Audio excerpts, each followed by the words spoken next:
one of the big things we've got to face head on is the challenge around the climate emergency. And whilst people might not think this is happening, I mean, for the first time, the figures come out that the global temperature of the Earth is over 1.1 degrees increase across an entire year. And that's the target that was set to be the maximum level of global warming.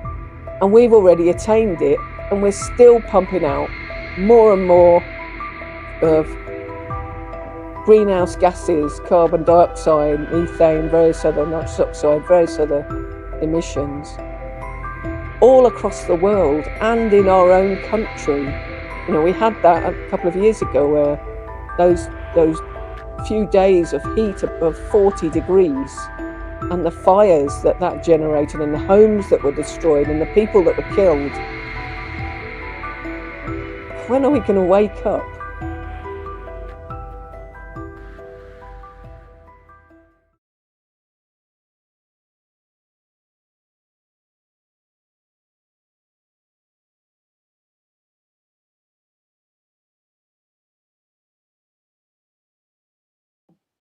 Let's establish climate action forums in each area. What are the challenges? How are we going to meet those challenges? How can we collaborate to do that?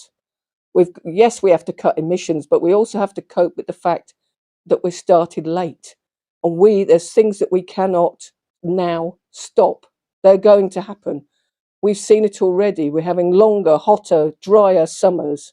We're having wetter, warmer winters, which are having profound effects on flooding and various other things in our community. Many towns and villages, many people in housing and businesses are experiencing flood that have never experienced it before. We have got to step up to the plate, listen to each other. Through the climate action working groups, we can sit alongside councils, alongside government officials as an MP or whatever, and work out answers together, but create better communities at the same time. And I have a zeal about this because I think the opportunities are there for us to make profound changes.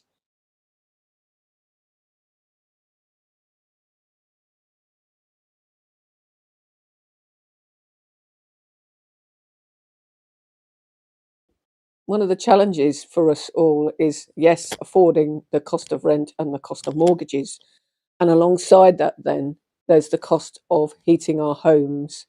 And, you know, I've been leading a project in this town called the Wellingborough Climate Action Project for the last 2 years. And we've been looking at, in the last year, we've been looking at how can the whole idea of the project is to understand the climate emergency and then see how we individually or collectively can take action to start transitioning to more sustainable ways of living and being.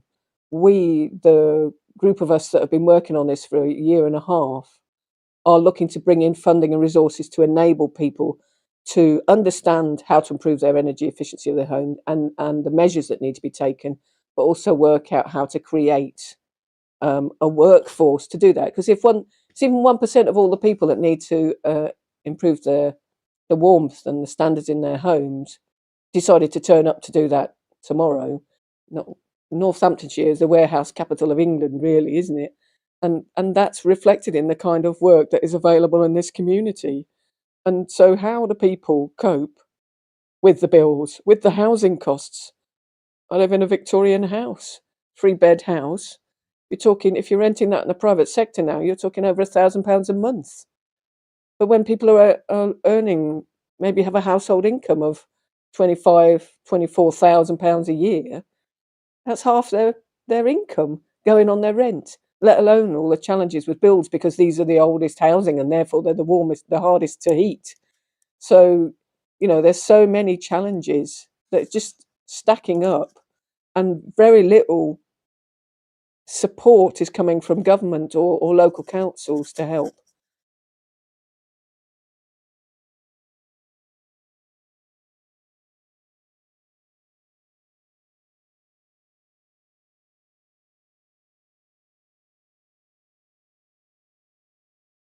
We can do so much, and we do so much. We don't need the intermediary political party or whatever, even an MP, but an MP can be at least a focal point for our actions, and a mechanism through which we can bring in better resources, that we can collaborate, that we can get people around a table that wouldn't sit around a table otherwise, and actually start to be much more proactive in our communities and really tackle some of the massively urgent needs that there are in our town, but also the creative needs that we have as well as human beings.